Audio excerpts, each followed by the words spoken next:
Buenas noches amigos, buenas tardes, buenos días, dependiendo de cuándo y dónde nos estén viendo. Bienvenidos a su parte médico, transmitidos de Caracas, Venezuela, y a través de YouTube, @MundoUR, Julio Castro M, como todos los jueves, y de ahí en adelante quedan guindados nuestros programas. Nuestro interés es que toda esta serie de contenidos que estamos poniendo en YouTube sean de ustedes, de su agrado y de su utilidad en cualquier momento. Y por eso escogimos un tema que ha estado en las noticias en la última semana, de la aparición de un medicamento para tratar el cáncer de recto, en teoría con 100% de efectividad.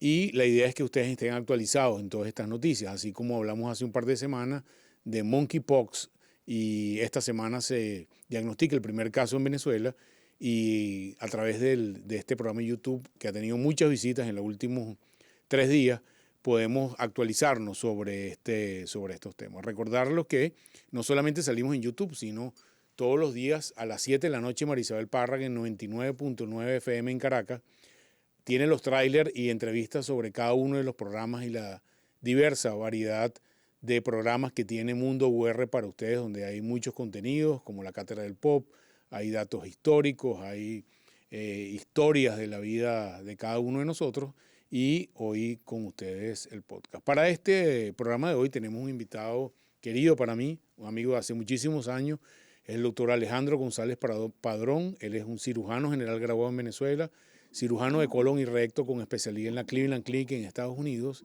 y actualmente trabaja en la Policlínica Metropolitana. Bienvenido, Alejandro, gracias por estar en el programa y un placer que estés con nosotros.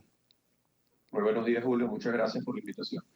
Fíjate, tenemos siempre como dificultades, o la gente tiene, así como con los infectólogos, la gente a veces no entiende para qué sirve un cirujano de colon y recto, cuál es su ámbito de acción. Y podíamos empezar con esa introducción para que nuestros oyentes entiendan específicamente cuál es el ámbito de acción del cirujano de colon y recto. Sí, con respecto a la terminología, existen varias concepciones erradas. Muchas oportunidades somos llamados proctólogos, como si no en la práctica se limitara simplemente a la patología anorrectal. Sin embargo, el nombre correcto es coloproctología. En los países sajones o en Estados Unidos predominantemente se le llama cirugía de colon y recto, pero en los países latinoamericanos y en Europa se denomina coloproctología. La coloproctología es la rama de la medicina que se encarga del manejo, diagnóstico y tratamiento de patologías tanto benignas como malignas, en algunos casos tratamientos médicos y tratamientos quirúrgicos de todas las enfermedades del colon, recto y el ano, y también del intestino delgado. De manera pues que el coloproctólogo es un cirujano general con entrenamiento en cirugía avanzada, y que se encarga del manejo de todo este tipo de patologías. Fíjense, vamos a ver la primera imagen que Alejandro nos facilitó, donde podemos tener un esquema. Siempre empezamos los programas con un esquema anatómico para que la gente entienda eh, toda la parte anatómica, y donde van a ver las diferencias entre este esquema del colon y recto. Ahí Control Maestro nos los va a poner. Bueno, se ha tardado un poco. Bueno, vamos a ir adelante, no sale la imagen, después se las compartimos. Y yo te seguiría con la pregunta de qué tan frecuente es el cáncer de recto. Al menos en el universo, no necesariamente en el país, porque quizás no hay muchos datos recientes, pero qué tan frecuente es el cáncer de recto, sobre todo comparado con el cáncer del colon, del cual hicimos un programa previo. No, a ver, aquí hay que hacer una serie de aclaratorias, sobre todo anatómicas. Para que la gente entienda, el intestino grueso, como nos han enseñado a llamarlo, consiste en el colon, que es el órgano, digamos, más largo, más grande, que se ubica en todo el abdomen, atravesando distintos cuadrantes, pero ya el colon, cuando se introduce en la pelvis, se denomina recto. El recto es el reservorio, la bolsa que se encarga de almacenar las heces antes de su evacuación, y mide alrededor de unos 15 centímetros. Luego viene el mecanismo esfinteriano, los músculos del ano o canal anal, y muchas veces todo esto se confunde. Incluso cuando hablamos de incidencia y de mortalidad, es difícil conseguir estadísticas solamente de cáncer de recto. generalmente se engloba en cáncer colorectal. De manera que yo te tendría que decir, porque si bien son muy parecidos, el tratamiento puede ser muy diferente por digamos, la anatomía del recto. El cáncer colorectal es extremadamente frecuente y produce alrededor de... Es el tercer cáncer en incidencia de mortalidad en los hombres en nuestro país y el cuarto tipo de cáncer y la cuarta causa de mortalidad por cáncer en mujeres en nuestro país. De manera que es una entidad muy frecuente y muy importante de conocer adecuadamente y, por supuesto, para un adecuado tratamiento. Alejandro, otra pregunta sería, ¿cuál es la evaluación rutinaria de una persona que quiere descartar cáncer de recto? ¿Cada cuánto tiempo debe hacerla? Y si hay algunas personas que tienen factores de riesgo especiales para el cáncer de recto. Sí, yo creo que uno de los conceptos que debemos llevarnos claros de esta entrevista es que uno de los síntomas más frecuentes, o probablemente más frecuentes del cáncer de recto, es el sangrado. Y el sangrado rectal es muy frecuente por otras patologías benignas. De manera pues que en algunas oportunidades el paciente puede tener sangrado debido a un cáncer de recto y es fácilmente atribuible o se dice que eso puede deberse a una patología hemorroidal, a una fisura, a una fístula, a otro tipo de patología benigna que en muchas ocasiones lamentablemente hacen que el paciente no consulte a tiempo. Ahora, yo diría que toda persona que tenga sangrado rectal debería acudir al coloproctólogo o al gastroenterólogo o a su médico de confianza para ser evaluado. Si vamos a lo que es despistaje, se recomienda que todas las personas por encima de los 45 años deben tener o iniciar su evaluación rutinaria. Esta puede hacerse de diversas formas. El gold standard, como dicen los americanos, es la colonoscopia y debe ser realizada después de los 45 años, por lo menos cada 10 años. Existen otras modalidades, como hacer sigmoidoscopia flexible cada 5 años acompañado de un test de sangre oculta en heces o pruebas genéticas en heces que aquí no se realizan. Pero, grosso modo, colonoscopia cada 10 años después de los 45 años. Si la persona tiene familiares directos con cáncer o pólipos extraídos, esta evaluación debe ser realizada más temprano, debe ser realizada a partir de los 40 años o 10 años antes de la edad a la cual fue diagnosticado su familiar más cercano. Existen algunas enfermedades que hacen que la aparición de cáncer de colon y de recto sea más frecuente, como puede ser la enfermedad de Crohn, la rectocolitis ulcerosa, la poliposis familiar, etc. Estos pacientes que son portadores de este tipo de enfermedades deben ser evaluados a edades más tempranas y con mayor frecuencia. Mira, creo que tenemos la primera lámina, la imagen que nos había facilitado. Vamos a verla, ok, aquí vamos a verla. Tú la estás viendo allí, ¿no? Entonces, Sí, bueno, esto permite para explicar un poco la parte anatómica de todo lo que es el colon y lo que es el recto. Y bueno, puedes sí, explicar un poquito la imagen para que nuestros oyentes lo entiendan. sí, en la imagen digamos, de la izquierda podemos ver todo el colon para que nuestros amigos se ubiquen. El intestino delgado transcurre toda la cavidad abdominal y luego va a llegar a la parte derecha del colon, del ciego, que es allí donde ven abajo a la izquierda, cercano al apéndice cecal. Luego tenemos todo lo que sería el colon ascendente, el colon transverso, y luego viene el colon descendente y el colon sigmoides. Todo eso es el colon. Luego, en el recuadro, vemos lo que es el recto. Como dije anteriormente, el recto mide alrededor de 12 a 15 centímetros y tiene mayor capacidad que el resto del colon. Tiene una función de almacenar las heces antes de ser evacuadas. Y luego viene más abajo, que no se logra ver bien allí, sí se ve en la imagen de la derecha, lo que serían los músculos del esfínter anal y el ano o canal anal. Con muchísima frecuencia, incluso en las noticias que vamos a comentar más adelante, se confunde intestino con colon, colon con recto, recto con ano. Se le da, digamos, se atribuyen propiedades a cada uno En la lámina de la derecha podemos ver lo que sería un cáncer de recto bastante típico, una imagen exuberante, ulcerada en el centro, que puede llegar a infiltrar la pared del recto, la pared ocular, incluso atravesándola a toda esa grasa perirectal que está, o esa grasa que está alrededor del recto, y que hace precisamente el tratamiento de esta enfermedad tan controversial. Una pregunta. En relación a la noticia que nos trajo el tema, ¿cuál fue la noticia que apareció en medios de comunicación en relación a la aparición de un nuevo esquema de tratamiento? Coméntanos y vamos a ir en profundidad sobre eso. Sí, antes de mencionar el nuevo esquema de tratamiento, quisiera mencionar un poco qué es lo que se hace. En la actualidad, el tratamiento estándar aceptado para el tratamiento, para el cáncer de recto, es, sobre todo en los estadios de lo que se llama cáncer de recto localmente avanzado, porque cuando el cáncer es muy precoz, pueden utilizarse otros tipos de tratamiento. Cuando el cáncer es muy avanzado, con metástasis a distancia, pueden utilizarse otros tipos de tratamiento. Pero en esas fases intermedias del cáncer de recto, lo estándar en este momento es la administración de quimio y radioterapia. Hay distintos esquemas. Y luego de un tiempo prudencial se procede a la cirugía de recto, cirugía radical curativa de recto. ¿Qué sucede?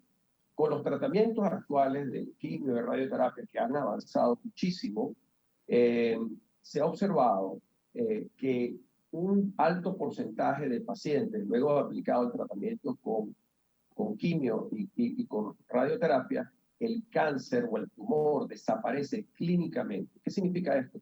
Que no se toca, que no se ve radiológicamente, que no se ve endoscópicamente y que si tomamos una biopsia de la zona, probablemente sea negativa. Esto es lo que se llama una regresión clínica. Y eso se ve aproximadamente en el 50% de los casos con el tratamiento actual.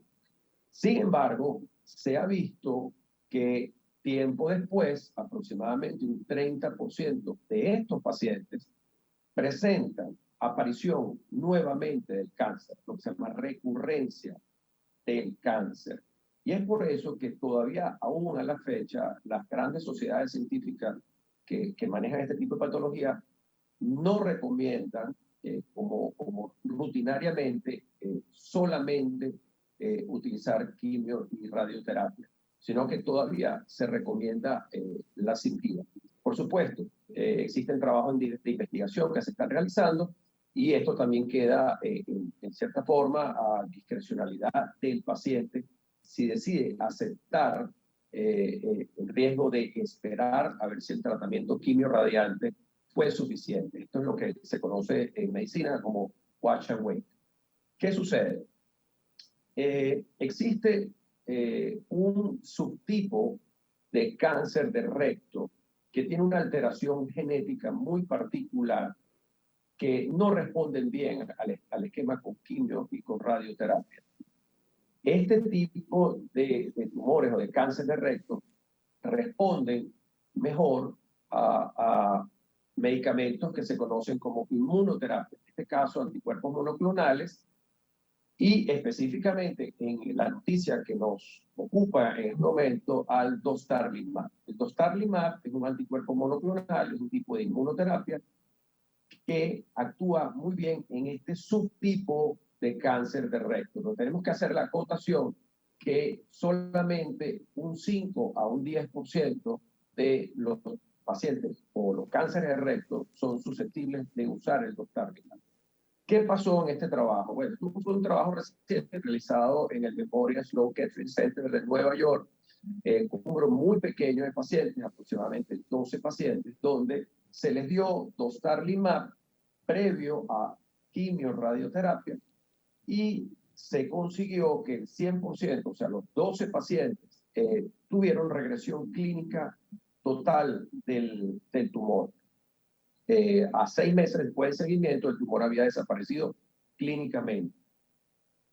Tenemos que recordar que regresión clínica no es curación, porque ya vemos que en otras modalidades existe un porcentaje de pacientes que vuelven a presentar recurrencia del tumor. Entonces hay que tener eso muy claro. Si bien es cierto que esto es un gran avance y un esperanzador avance y que somos sumamente optimistas con que el dostarlimab y otras terapias relacionadas puedan desaparecer, puedan curar el cáncer recto y que disminuya aquel tipo de pacientes que tienen que ser sometidos a cirugías, pues también tenemos que ser honestos, es decir, que hacen falta todavía estudios con grandes volúmenes de pacientes a seguimientos largos, donde podamos evaluar la recurrencia de este tipo de tumores después del tratamiento.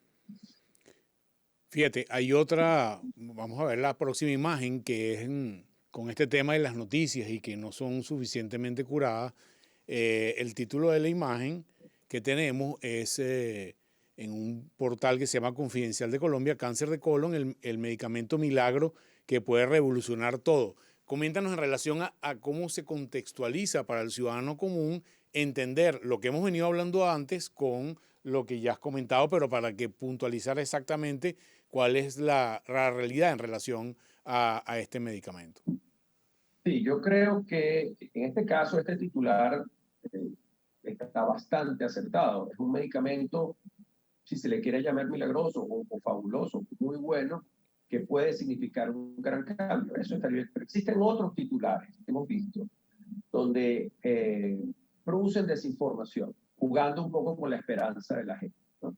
Hablan de que ya existe la cura del cáncer de colon, no hablan de cáncer recto, sino de cáncer de colon, porque como ya mencionamos anteriormente, existe esta confusión y ponen, ya existe la cura del cáncer de colon, o el cáncer de recto ya está absolutamente curado, todos los pacientes se curan con este tipo de medicamentos. Y luego en el artículo aclaran un poco, pero el titular, a mi modo de ver, produce mucha desinformación y crea en algunos casos falsas expectativas. Porque como mencionamos, sí es cierto que el medicamento ha dado muy buenos resultados, pero son grupos muy pequeños de pacientes, hacen falta estudios a largo plazo, necesitamos evaluar la curación de los pacientes, porque regresión clínica no es curación.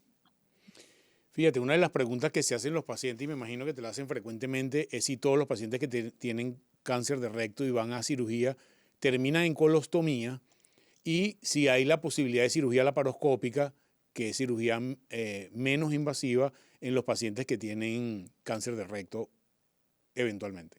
Sí.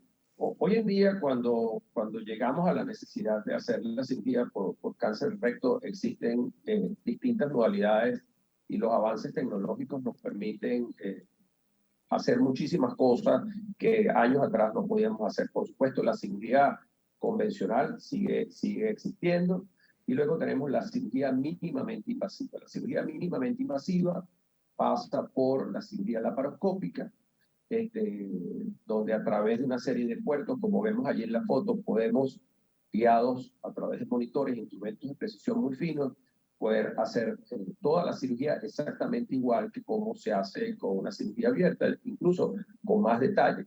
También existe la posibilidad de utilizar la robótica en aquellas instituciones que cuentan con la robótica.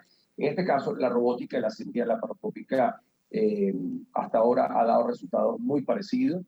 Y luego existen en algunos casos muy seleccionados la posibilidad de hacer resecciones transanales endoscópicas como dije, con distintos instrumentos que permiten a través del ano, llegando al recto, poder hacer resección del tumor y poder tratar al paciente, pero en casos muy seleccionados. La primera pregunta, si todo paciente que se somete a una cirugía de colon necesita una colostomía, no.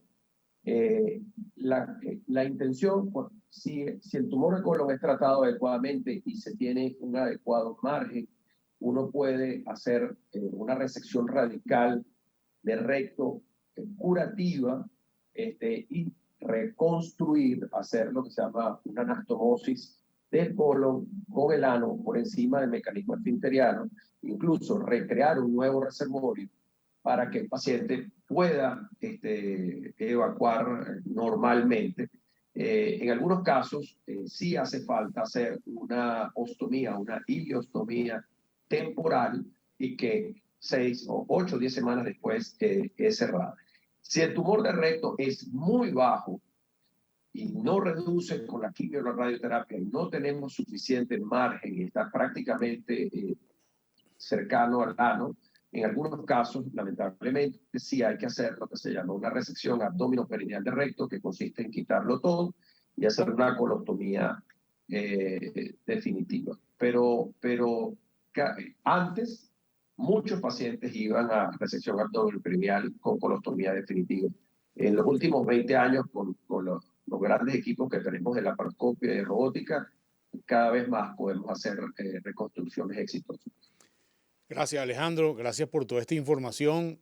Yo siempre pongo como anécdota, y nosotros somos contemporáneos, Alejandro y yo, y me acuerdo de Darrell Strawberry, que a ambos nos gusta el béisbol, que tuvo un cáncer de colon. Probablemente en estos momentos del siglo XXI, a lo mejor Strawberry hubiera tenido una evolución más favorable de lo que tuvo, dado los avances tecnológicos que hemos tenido. Entonces, bueno, con esto despido al doctor González Padrón. Gracias, Alejandro, por estar con nosotros. Bienvenido siempre Muchas para gracias. estar con nosotros. Nos vemos. Chao. Bueno, amigos, para terminar, debemos hacer nuestro habitual resumen de cómo va la pandemia en Venezuela y en el mundo, y esto es parte de lo que siempre hacemos. Con esto vamos a ver la primera lámina, que es la curva ya tradicional del tema de cómo va la curva de casos en el mundo entero. Y estamos en el mundo en una suerte de estabilidad baja, ¿ok?, que nos permite ser optimistas en relación a cómo estamos. Fíjense que la semana que acaba de terminar el domingo pasado cerró con 3.5 millones de casos, cuando veníamos de 3.300.000. Estamos en este momento, hemos estado en momentos mucho peores, cuando vemos el mundo entero. Cuando vemos el caso de Venezuela, estamos en un momento bastante bajo, pero si enfocamos en los datos de las últimas semanas, encontramos que hay un pico que empieza a crecer. Estos son los datos de monitoreo de infecciones respiratorias a nivel nacional que hacemos a través de nuestro monitoreo no oficial, y empezamos a ver este pequeño pico que ciertamente empieza a preocupar, y ya empezamos a tener información, al menos en las grandes ciudades, que empieza a aumentar el número de casos de nuevo en el país. Por lo tanto, nuestra recomendación es que no perdamos la costumbre de utilizar nuestro tapaboca y mantener todas estas medidas que hemos dicho